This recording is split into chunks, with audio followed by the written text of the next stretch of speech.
How are you, Prep 3?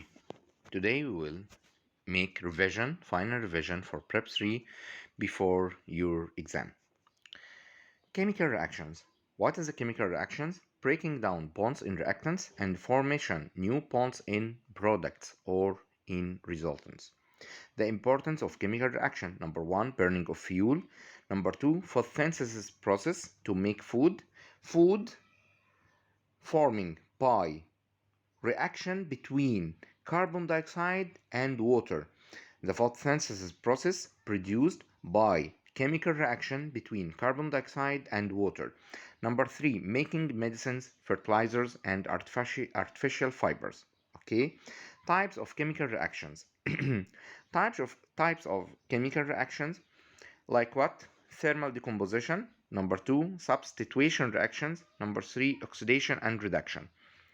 Here, thermal decomposition reaction. More types.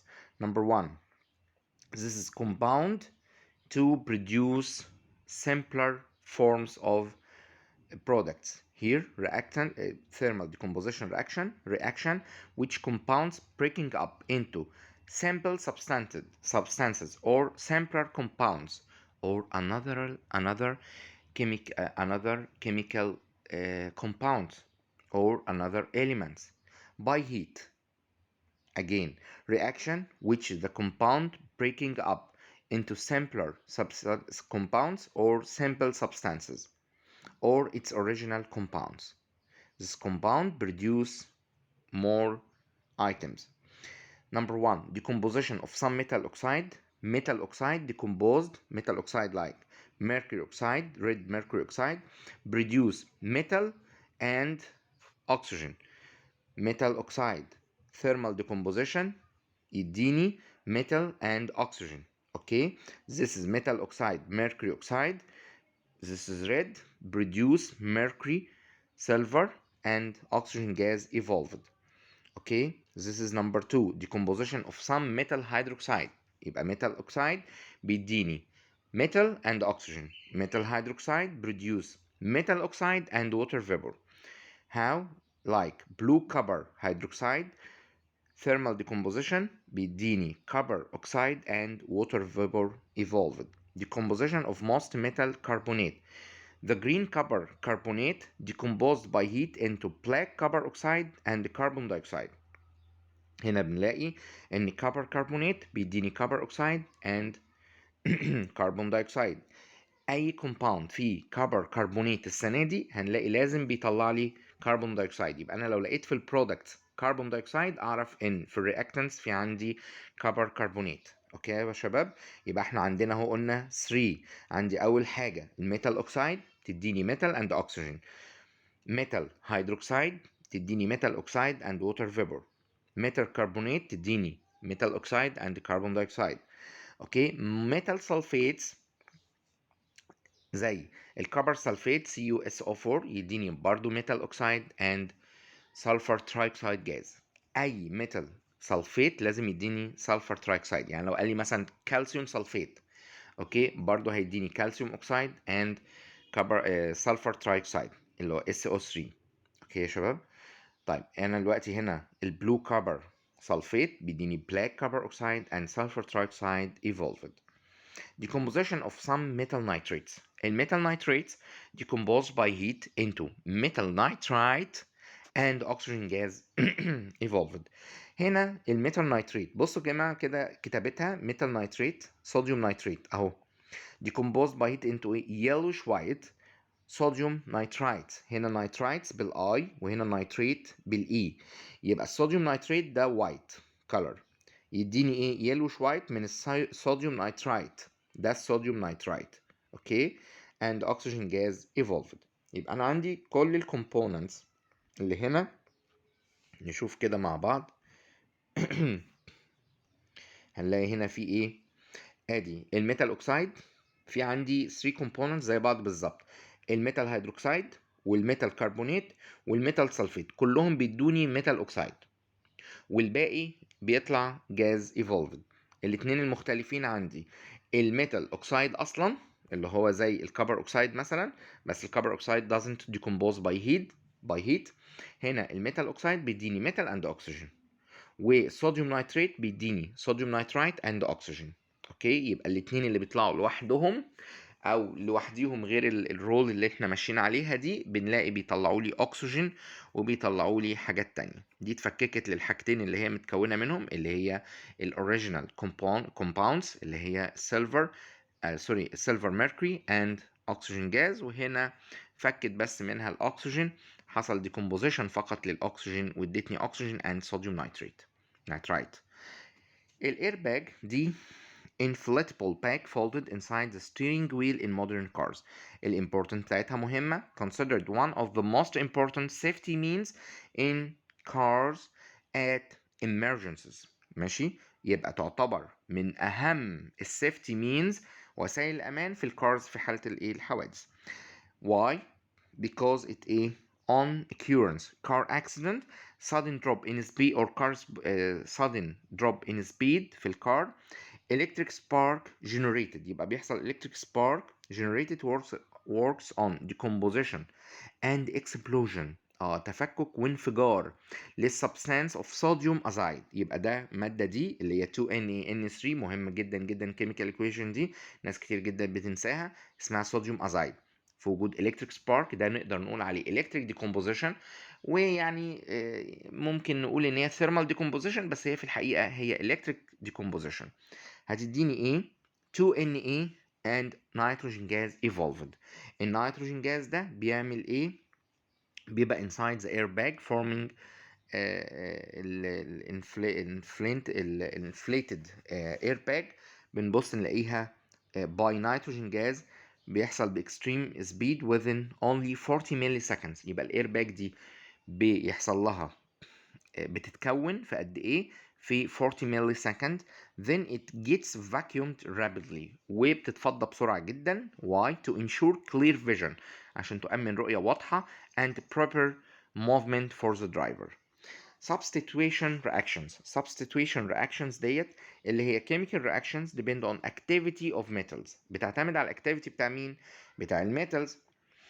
which is more active، more active substitute the less active one in another compound. يبقى ده اسمه substitution reactions، اللي هو ايه؟ ان more active substances replace or substitute the less active one in another compound.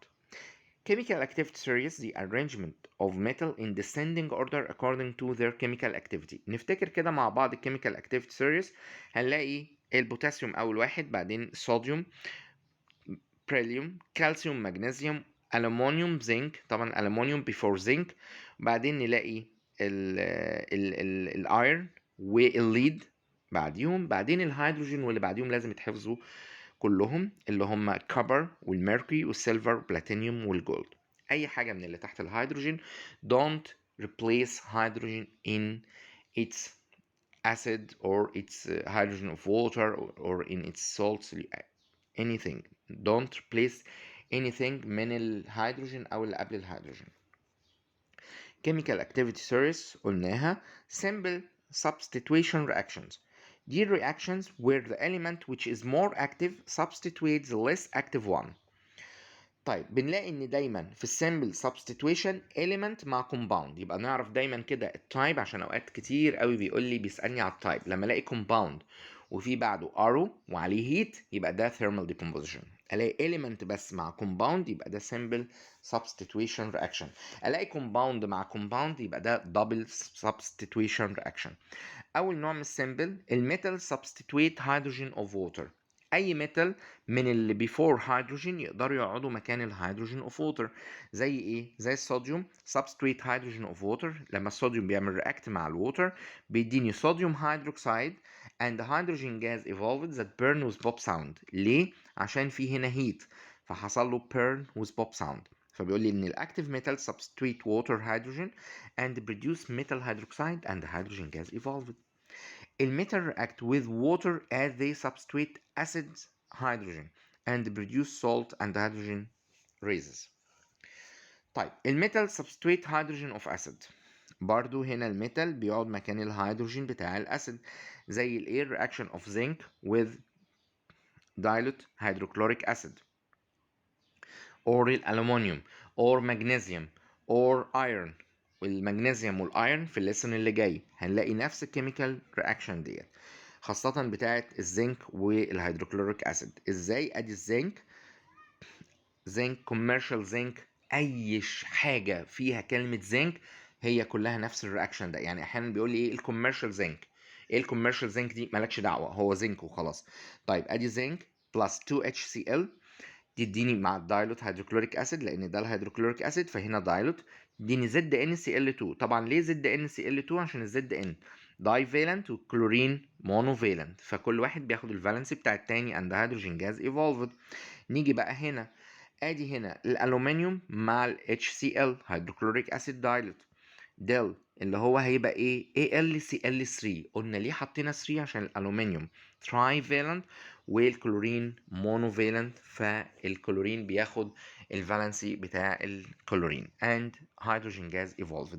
يبقى chemical equation بتاعت الالومنيوم هي الوحيدة اللي فيها 6HCl و 2Al، وبعدين نعمل chemical reaction. طيب نشوف بعد كده بيقول لي ايه. الacid doesn't react with copper. ليه؟ Because copper is less active than hydrogen, or because copper become after hydrogen in chemical activity series. Although aluminum comes before zinc, here aluminum come before zinc.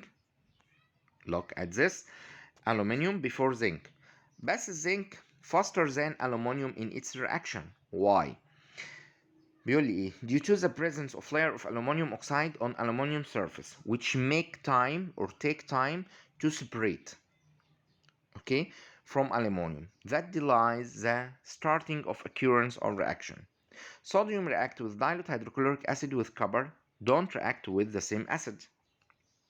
يبقى الصوديوم react مع ال HCl، الكبر don't. Why? Because hydrogen الصوديوم before hydrogen while copper after hydrogen. ده مختصر الكلام ده. How can to detect evolving hydrogen gas? How to detect gases? الهيدروجين جاز burn with pop sound. الاكسجين جاز بنقول ان هو بيحصل له increase the glowing of match. الكربون دايوكسيد جاز turn off the ايه the light، بس مش هنقول دي طبعا، احنا بنقول الكربون دايوكسيد بتعمل turbid of turbid of clear lime water. اوكي طيب number 3 substitution of metal instead of another one in its salt solution. يبقى metal substitute another metal in its salt solution. يبقى أنا عندي 3 types من ال simple substitution reaction. Number 1 metal substitute hydrogen of water, metal substitute hydrogen of acid, metal substitute another metal in its salt solution. برضو الميتال اللي قبل بيمشي اللي بعده. هنا بيقول لي some metals replace another metal in salt solution. زي ايه؟ المغنيسيوم before copper. المغنيسيوم هو اللي قاعد لوحده والكبر قاعد في الكومباوند، فاللي قاعد لوحده يعمل سبستريت للي قاعد في الكومباوند. تمام؟ يعني مش معنى ان انا اجيب CuSO4 بلس Mg خلاص يبقى كده ان الCu المفروض يقعد مكان الMg. لا لا لا لا، واقول ان ما ينفعش نو رياكشن. لا، خلي بالك من اللعبه دي. يعني ايه تاني؟ يعني مثلا ممكن يجيب لي CuSO4 بلس Mg، هتروح انت قايل لا مش هينفع السي يو يقعد مكان الام جي، فتقول لي نو رياكشن. هقول لك خطر جدا. لا ليه؟ الاليمنت اللي لوحده، الاليمنت اللي الون هو اللي يقدر يقعد مكان الايه الاليمنت التاني في اتس كومباوند. خلي بالك احنا هنا في السمبل سبستيوشن رياكشن، فلازم اللي لوحده يقعد مكان التاني. لكن لو كبر مع ام جي اس او 4 لا، يبقى نو رياكشن. فاهمين؟ يبقى الاليمنت هو اللي المفروض يعمل سبستيتويت للكومباوند، للاليمنت التاني في الكومباوند. فاهمين يا جماعه؟ يبقى الاليمنت اللي لوحده ده هو المفروض اللي يخش يقعد مكان الاليمنت اللي موجود في الكومباوند، يطرده من مكانه.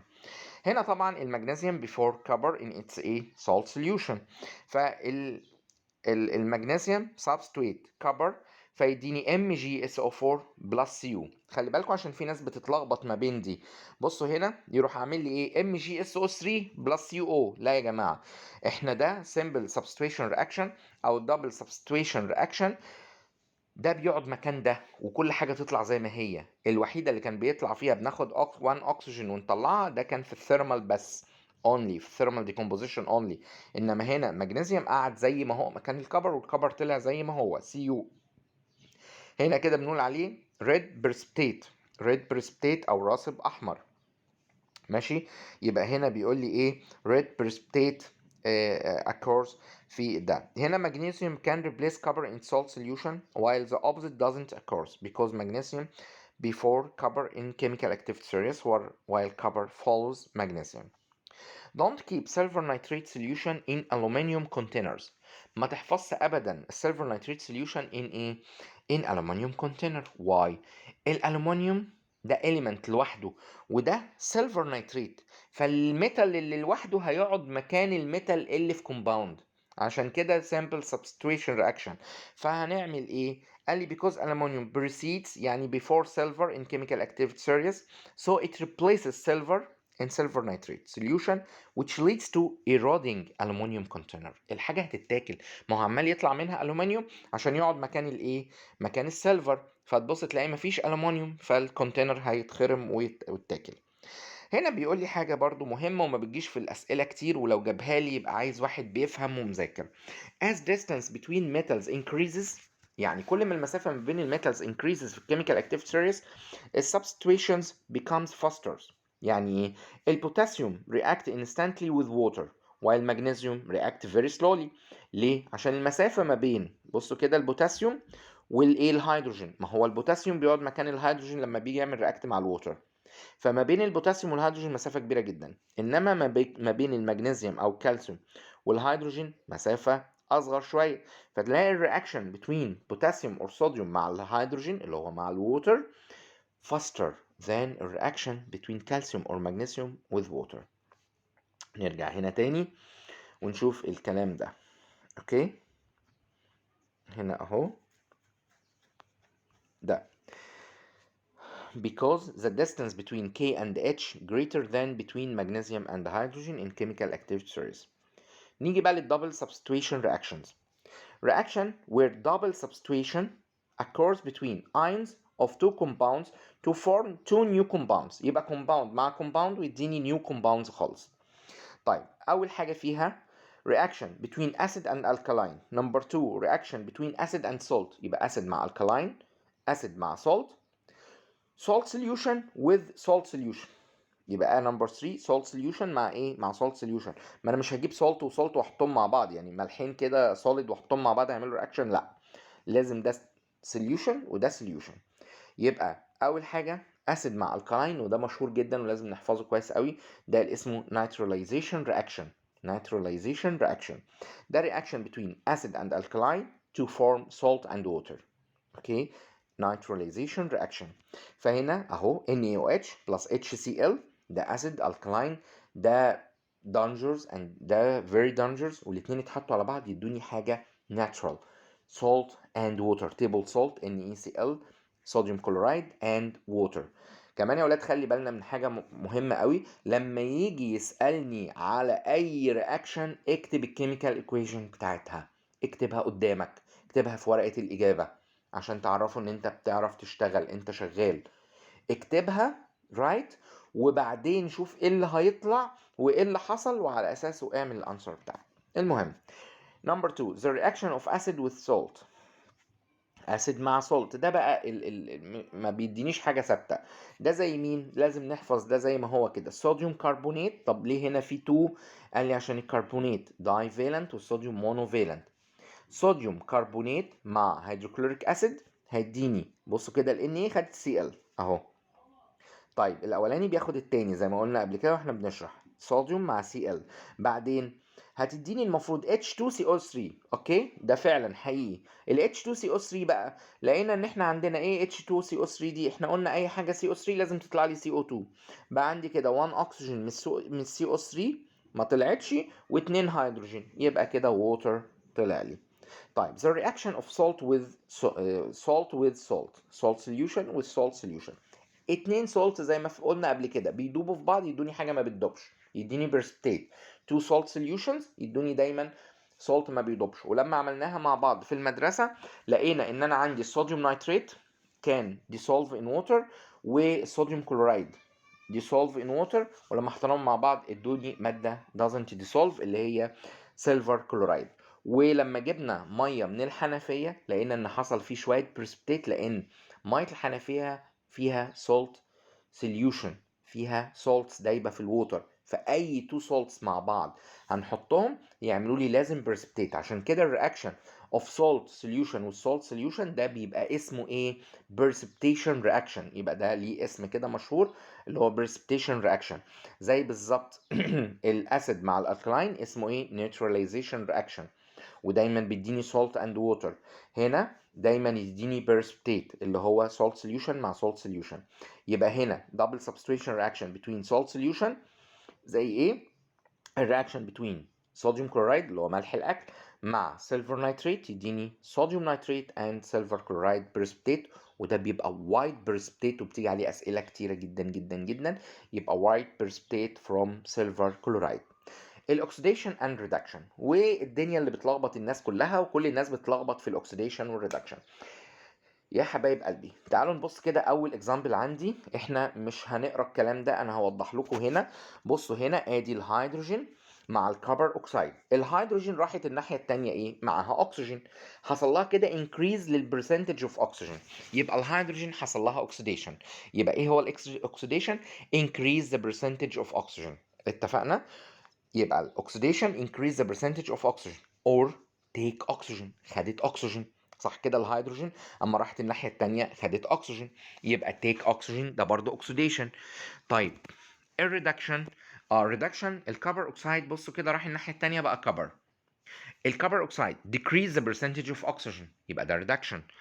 يبقى الريدكشن decrease the percentage of oxygen or lose oxygen or give oxygen. give ادت oxygen. اوكي، فعملت loss للاكسجين. عكس الاكسجين بالظبط يا حبايبي الهيدروجين والالكترونز. يبقى تاني احنا قلنا الهيدروجين take oxygen، يبقى ده اسمه oxidation. يبقى الاكسيديشن برضو lose electrons. يبقى الهيدروجين هنا gain oxygen، يبقى lose electron or hydrogen. خلي بالنا كلمة lose هي نفسها give، تمام؟ هي نفسها lose و give. اوكي، انما هنا في الكبر اوكسيد عمل ايه؟ اتحول لايه؟ لكبر، يبقى حصل له ريدكشن. الريدكشن بقى بنقول ان هو عمل ايه؟ lose للاكسجين or give للاكسجين. يبقى lose هي نفسها give، هي نفسها ايه؟ lose or give ايه؟ oxygen. تمام؟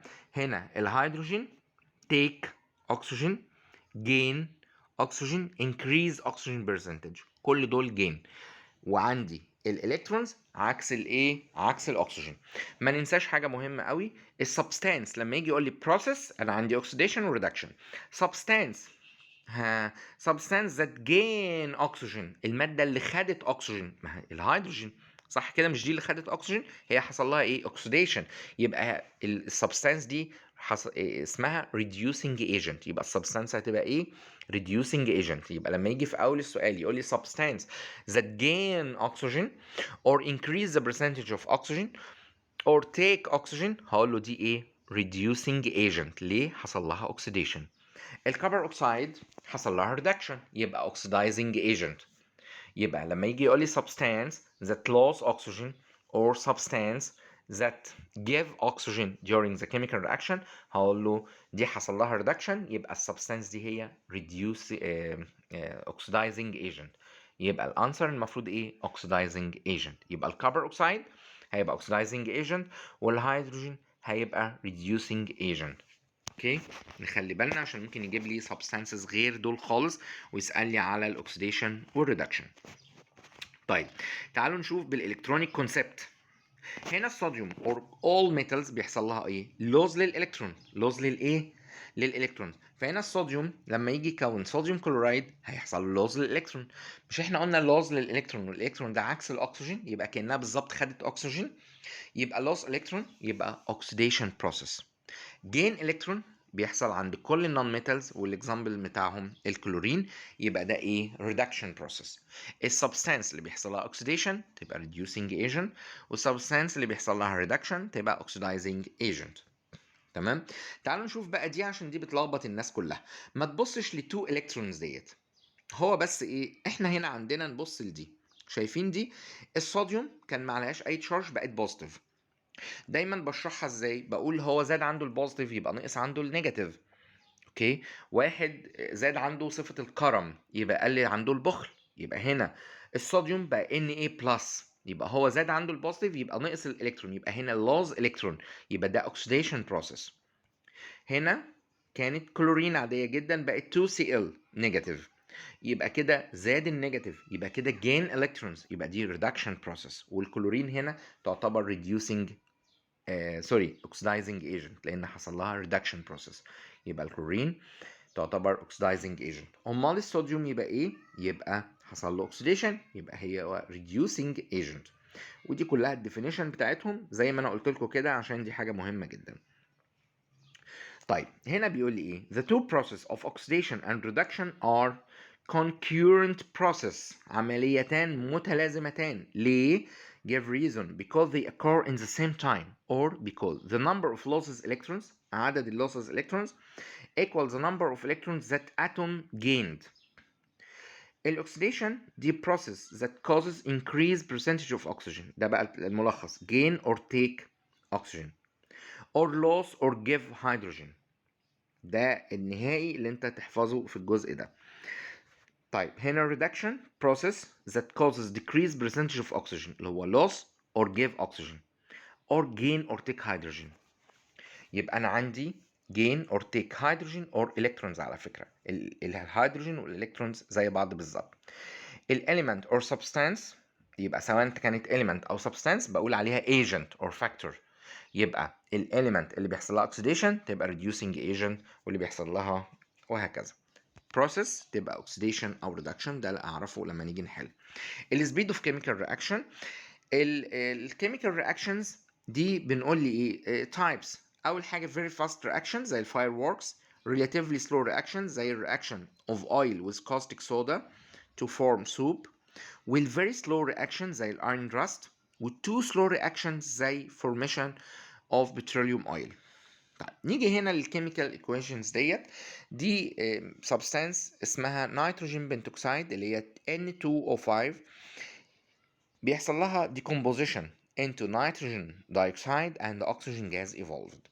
طيب as time passes the percentage of nitrogen pentoxide decrease and nitrogen dioxide and oxygen increase. هنا يا حبايبي شايفين في اللي نازله لتحت دي اللي هي نيتروجين بنتوكسيد، دي as time passes بمرور الوقت البرسنتج بتاعتها decrease، والاكسجين نيتروجين دايوكسيد البرسنتج بتاعتها increase. يبقى هنا بيقول لي at the first of reaction the concentration of reactants 100% والproducts 0%. اوكي. طيب البرسنتج بتاعت الرياكتنس at the end of reaction 0، خلصت خلاص، حصل لها كلها decomposition في اخر الرياكشن. انما دول هيبقوا في اخر الرياكشن 100%، هتبقى زياده جدا جدا. يبقى ديت اللي بتقل دي as time passes دي الرياكتنس، واللي بتزيد البرودكتس. طب ليه في واحده فوق الثانيه؟ اللي فيها number of moles اكتر يبقى دي قدامها 4 دي قدامها 1، دي مفيش قدامها نمبر اساسا. الاكسجين مفيش قدامها نمبر، انما النيتروجين دايوكسيد في قدامها 4، يبقى اللي قدامها نمبر اكبر تبقى هي اللي اعلى لفوق. ده هنا كده لخصنا الجزء ده كله. طيب تعالوا بيقول لي بقى السبيد اوف كيميكال رياكشن بتاع الصوديوم هيدروكسيد والكبر سلفيت. طبعا الصوديوم هيدروكسيد ده colorless ملوش كلر، والكبر سلفيت ده لونه بلو، الكلر بتاعه بلو. هيديني صوديوم سلفيت ده without color and copper hydroxide ده بلو، بس البلو بتاعه يختلف عن البلو بتاع الكبر سلفيت. البلو بتاعه الزرقان بتاعه اشد، غامق جدا. طيب بيقول لي بقى practically عمليا how to measure the speed of chemical reaction، ودي بتيجي في اسئله كتير وكانت جايه في امتحان السنه اللي قبل اللي فاتت في الجيزه. how to measure the speed of this reaction practically، جايب لي 2 test tubes وحاطط في واحده NaOH والتانيه CuSO4. وبيقول لي how to calculate the speed of this reaction. ال speed of chemical reaction practically بيحصل ازاي؟ be measured by the rate of disappearance of reactants or the rate of appearance of resultants. هنا انا اعرف منين مين اللي حصل ومين اللي خلص. دي ليها color CuSO4. يبقى هحسب الريت بتاع السبيد اوف كيميكال رياكشن هنا by disappearance rate of blue color of copper sulfate or the color of copper hydroxide. يبقى باختفاء لون الكبر سلفيت او بظهور لون الكبر هيدروكسيد. يبقى هنا بيقول لي the speed of this reaction is measured by disappearance rate of copper sulfate color or the appearance rate of blue precipitate of copper hydroxide. Factors affecting the speed of chemical reaction. ايه هي الحاجات اللي بتأثر على السبيد بتاع chemical reaction؟ nature of reactants, concentration of reactants, temperature of reactants والcatalyst. طيب أول حاجة الناتشر اوف reactants دي بتتفرع لحاجتين الكايند اوف bonding in reactants والsurface area. طبعا الsurface area بنقول by increasing the surface area the speed of chemical reaction increase. أهو هنا by increasing surface area في الكيس ديت كيس B the speed of chemical reaction increase. هنا الكيميكال reaction على الsurface area الخارجية بس إنما هنا reaction جوه وبره. فباي increase the surface area increase the chemical reaction increase. عشان كده ال iron fillings reaction faster than the piece or cube of iron with the same mass. يعني يبقى أنا لو جبت نفس الماس cube of iron أو cube of aluminium و iron fillings أو filling of aluminium هنلاقي إن ال speed of chemical reaction للفيلينجز أو البرادة هيبقى faster due to increase the surface area that increase the speed of chemical reaction. نيجي لتاني حاجة nature of a bonding أو kind of bonding in reactants. بنلاقي عندي two types of bonding covalent compounds و ionic compounds أو covalent bond و ionic bond. هنلاقي ال covalent bond أو ال covalent compound الرياكشن بتاعتها slow while ionic compound الرياكشن بتاعتها fast. Why? Because reaction in covalent compound between molecules يبقى take place between a molecules. هنا most reaction of covalent compound are slow because they take place between molecules while reaction in ionic compounds between ions this is faster. Here we finish this part. Second, concentration of reactions.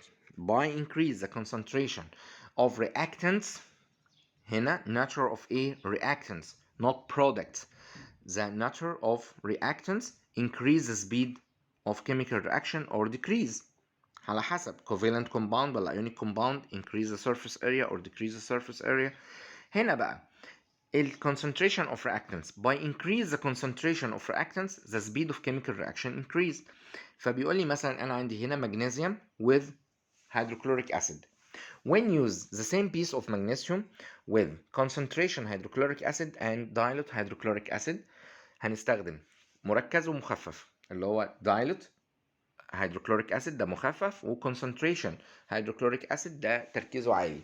ال speed of chemical reaction in case of concentration hydrochloric acid that increase the speed of chemical reaction and increase the hydrogen gas that evolved here MgCl2 plus H2 as zinc. You remember لو تفتكروا ده نفس الرياكشن بتاع الزنك with hydrochloric acid اداني ZnCl2 plus H2 evolves.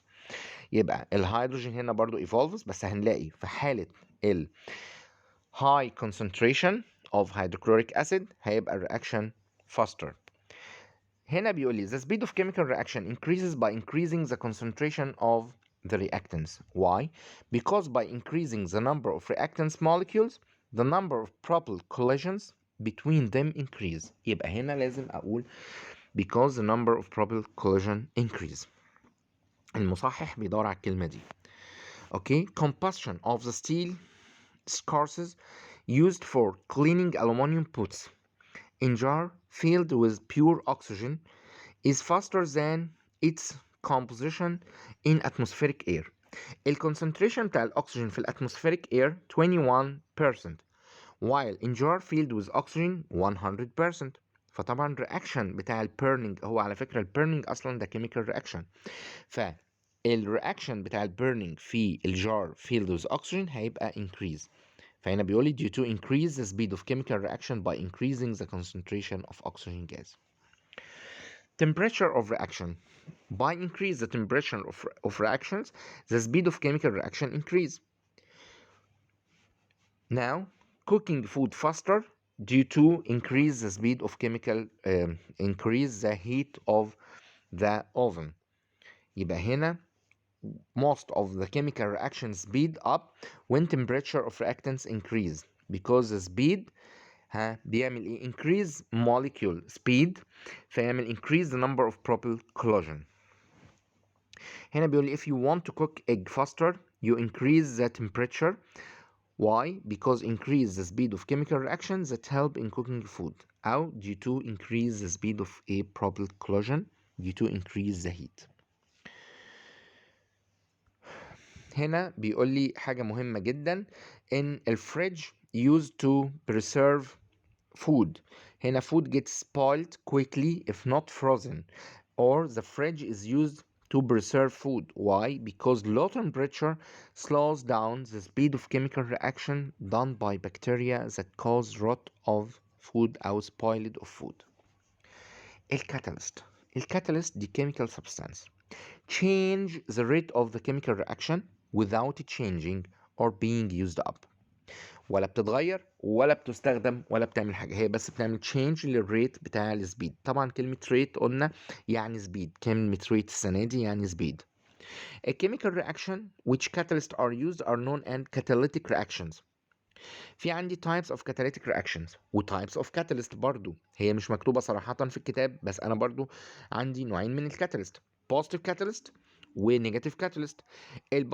البوزيتيف catalyst بيعمل لي positive catalytic reaction اللي هو إيه؟ the chemical reaction which is the catalyst increase their speed.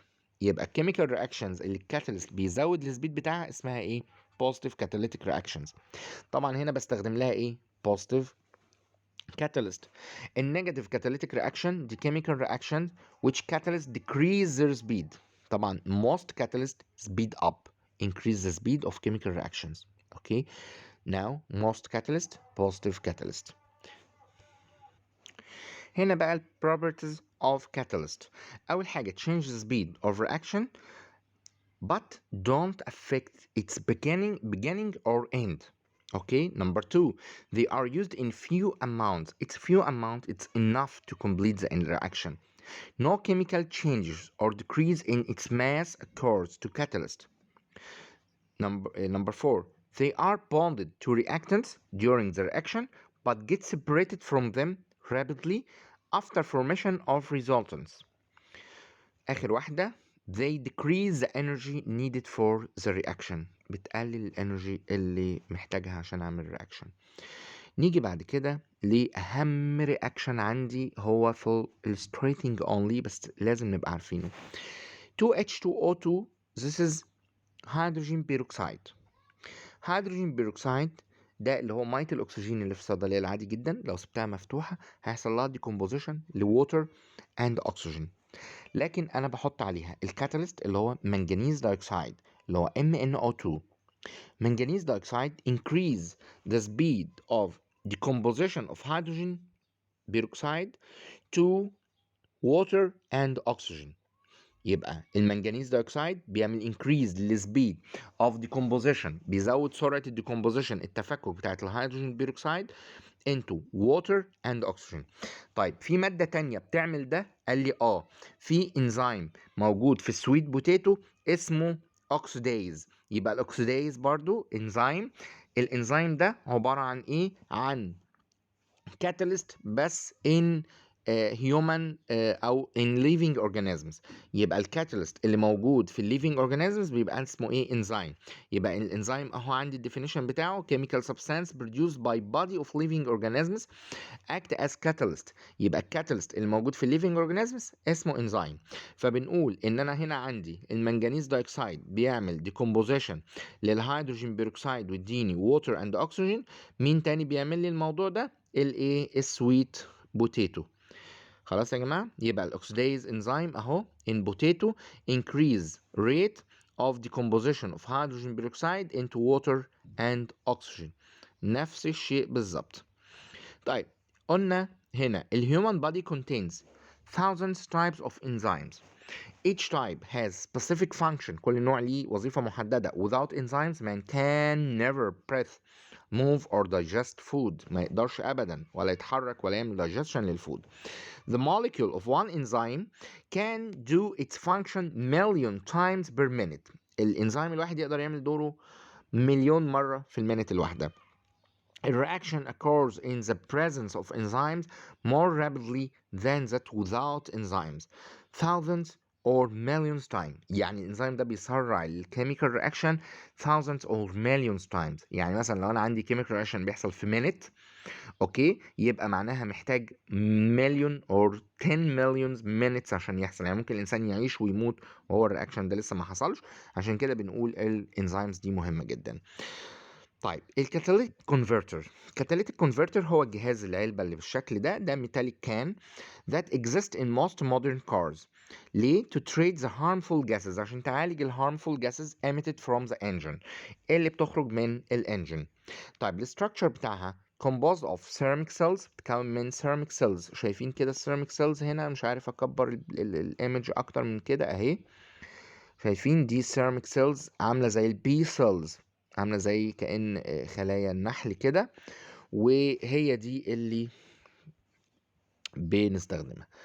طيب بيقول لي هنا metallic can that exist in most modern cars to treat the harmful gases emitted from engine. The structure composed of ceramic cells similar to P cells covered with thin layer of catalytic metal as platinum or palladium or iridium، ودول expensive طبعا metals زي ما أخدنا قبل كده. importance treatment of harmful gases emitted from the car engine. idea of operation، فكرتهم بايه بقى؟ دي مهمة جدا عشان بتجيلي كتير في التشوز. ceramic cells are similar to B cells. ليه؟ to increase the surface area of the catalytic converter catalytic substance. اوكي. طيب ده مش كده وبس، وكمان to recognize the use of expensive metals. Number two, a catalyst increase the speed of reaction of the treatment of the harmful gases emitted from the engine. يبقى دي فايدة السيراميك سيلز اللي هي على شكل البي. بتعمل ايه؟ بتعمل increase للسيرفيس اريا وايكوجنايز لليوز اوف expensive metals. نمبر 2 الكاتاليست ده بيعمل increase للسبيد بتاع الرياكشن اوف تريتمنت، او بيعمل increase للسبيد اوف treatment of harmful gases to harmless gases. usage of sodium bicarbonate in our life. الجزء ده بيبقى مختفي ومش واخدين بالنا منه خالص. طبعا بنقول في الهوم ان هو بيساعدني لمحاربة الانس والباج وكده، والكلام ده قلنا نقراه كده خفيف، مش بيجي في الامتحانات كتير، بس نخلي بالنا احنا شايفين الامتحانات طبعا فيها تكات، فنقراه مع بعض. في الهوم طبعا small amount نحطها في الفاكيوم كلينر باج to get rid of the smell of dust، وكمان نحطها في الويست باسكت before putting the bag to prevent the bad odors، وكمان small amount of sodium bicarbonate in kitchen's sink، في الكيتشن سينك اللي هي يعني البلاعة دي او اللي هي حوض المطبخ. and pour in it boiling water. ليه؟ to make the draining of the sink become faster. وكمان soak the legumes in water and small amount of sodium bicarbonate عشان help in decrease the bloating that accompanied eating legumes. طيب in polishing metals in garden to disappear the ant. اوكي. دي كلها من اليوزز بتاعت الصوديوم بيكربونات. الفيزيكال properties of electric current. طبعا ال importance of electricity. light up houses, factories, streets, used in operating some machines, radios, TV, washing machines, irons. electric energy طبعا دي cleanest source of energy, doesn't pollute the environment. electric circuit consists of switch, battery, wire and lamp. ودي الاشكال بتاعتهم. طبعا ما ننساش ان واحده بس كده تبقى dry cell، انما اكتر من dry cell مع بعض تعمل لي battery. الكي هنا دي open ودي closed، وده النمبر بتاع اللايت.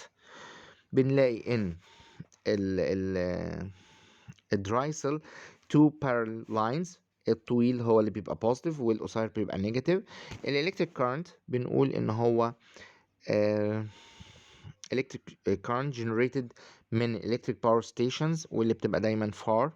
الاتوم فيها electrons بتبقى very small negatively charged particles، والنيوكليوس جوه بتبقى positively charged فيها positive protons and neutral neutrons. وإن الatoms electrically natural. A number of positive protons equal number of negative electrons in the atom. وبنقول إن الميتالز دايما فيها free electrons. Number of electrons need two laws. This is free electrons passing through wire making electric current. What is the electric current? Flow of electric charges، سريان أو مشان electric charges أو flow of electrons in the wire or in electric conductors. ده electric current. يختلف عن current intensity. Current intensity quantity of charges that flow through conductor in 1 second. يبقى current intensity quantity of charge flow through conductor in time 1 second. kite طبعا احنا بنقول البروبلمز هنا 3 triangles مهمين جدا: kite وويفك وفيري. اوكي. الميجرنج يونت بتاع الكارنت انتنسيتي امبير. الامبير ده ادي اهو الكارنت انتنسيتي امبير، يبقى الامبير ده هيبقى ايه؟ quantity of charge اللي هي كولوم و over second، يبقى column per second. الامبير current intensity when quantity of charge 1 column passing through conductor in time 1 second. الكولوم quantity of charges transferred by constant current intensity 1 ampere in 1 second. هنعرف منين هو عايز ايه؟ ببص الاقي هنا الامبير اول حاجه فيها current intensity when quantity of charge 1 column passing through conductor in time 1 second. الكولوم هي quantity of charges. بنلاقي هنا في 2 measuring unit وهو عايز measuring unit بتاعت اول واحده، بس طبعا لازم نشغل دماغنا عشان لو هو جايب حاجه فيها تفكير احنا نفهم هو بيقول ايه، يعني مش اي حاجه وخلاص، لا. طيب وات، والناس طبعا اللي حلت معايا عرفت التكات اللي بتيجي زي ما حلينا في المدرسه وشوفنا حاجات. طيب تعالوا نشوف بقى اللي بعد كده. ال current intensity measuring by ammeter. الاميتر connect in series in the electric circuit، وال positive pole of battery connect with red pole of ammeter، وال negative pole connect with negative pole of ammeter اللي هو its color black. الاميتر not connected directly to the battery because this is damage the ammeter. electric potential difference. electric potentials وفي عندي electric potential difference. electric potential state of electric conductor shows transfer of electricity from or to it when it connected to another conductor. إنما electric potential difference the work done to transfer quantity of charge 1 column between 2 poles of conductor. وفيك ادي تاني triangle. البوتنشال difference work done over charge or quantity of charge. هنا لما نيجي نقول definitions الفولت طبعا البوتنشال difference the work done to transfer quantity of charge 1 column between 2 end of conductor. تعالوا بقى نشوف البوتنشال difference. the potential difference when work done الفولت potential difference when work done 1 joule to transfer quantity of charge 1 column between 2 end of conductor. A voltmeter measure the potential difference and electromotive force connect in parallel and also red positive and negative black. A measuring unit of potential difference volt and measuring unit of electromotive force also volt. What is the electromotive force? The potential difference between two poles of battery when electric circuit is open. يبقى لازم electric circuit تبقى open. Okay. طيب electromotive force this is measure the electromotive force of the batteries، وهنشوف في الليسن اللي جاي الكلام ده كله. طيب electric resistance electric resistance ليها two definition. اول واحد the opposition that the electric current faces during its passing in conductor. تاني definition اللي هو بنقول ايه بقى؟ بنقول هنا ادي very ال R هنا هتبقى ايه when heading the R V over I. يبقى ال resistance هنقول ايه resistance the ratio between the potential difference اهو ال V over I فين اهي R equal V over I. The ratio between potential difference and current intensity. The ratio between the potential difference between two ends of conductor and the current intensity passing through it. Okay, ده two definitions of resistance. تعالوا نشوف بقى types of resistance. Types of resistance: fixed resistance and variable resistance. Measuring unit of resistance ohm, and the device used to measure the resistance ohm meter. The types of resistance on a fixed, this is it's simple and variable ودي الشكل بتاعها. الفاريبل resistance بتتسمى rheostat أو sliding rheostat. sliding rheostat change the value of resistance بس أنهي resistance؟ الvariable resistance. الfixed resistance always fixed doesn't change and also in change the length of rheostat change the resistance. اوكي يا ولاد يبقى ما ينفعش current intensity يغير لي resistance لا اللي بيحصل change the length of rheostat هو اللي بيغير current intensity بيعمل change of current intensity and potential difference. اوكي فهنا بيقول لي ان ال variable resistance adjust بيظبط ال value of current intensity and potential difference in the circuit. Components of variable resistance: metallic wire coil وhigh الكويل ده high resistance, rapid ملفوف around cylinder made of insulating substance as porcelain, thin copper sheet دوت اللي هو اللي فوق ده. A thin copper sheet is touching the wire and can slide وممكن يتزحلق on it for the wall length على طول الايه طول الخط بتاع السلندر and known as slider. طيب هنا بيقول لي if we increase the length of the wire لو زودنا طول الواير resistance increase كده direct relation. فهيحصل ايه لما resistance increase؟ current intensity and potential difference decrease. يبقى كده current intensity and potential difference inversely relation أو inversely proportional مع resistance بتاعت length of wire. Okay, the relation between the current intensity and the potential difference اللي هو Ohm's law. The electric circuit of Ohm's law, this is very important. You must try to write it or draw it. Okay, تعالوا نشوف هنا ايه اللي بيحصل.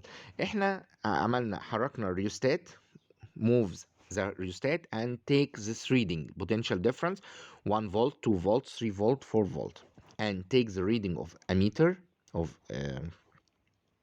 0.1 ampere 0.2 0.3 0.4. Make division of voltmeter over ammeter reading اللي هي ال V and I 10 10 10 10. What is this? This is the value of resistance. Look at this resistance. This is fixed resistance 10 ohm. When we change the length of rheostat, the potential difference change and the current intensity changed, but the resistance stay constant. الريزيستنس دي يا ولاد هي الجهاز اللي انا مشغله مروحه لمبه الريزيستنس بتاعتها ابدا ما بتتغيرش. يبقى observation اللي هنا اللي انا لاحظته ايه ان V over I اداني constant value. الكونستانت value دي هي الكوندكتورز ريزيستنس الحاجه اللي شغاله مقاومه الحاجه اللي شغاله الريزيستنس بتاعت الحاجه اللي شغاله والسيمبل بتاعها R and its unit is ohm. Now Ohm's law طبعا دي اخر triangle اللي هي very Ohm's law the current intensity directly proportional current intensity directly proportional to the potential difference between two end of conductor at constant temperature. لازم تبقى constant temperature. ليه؟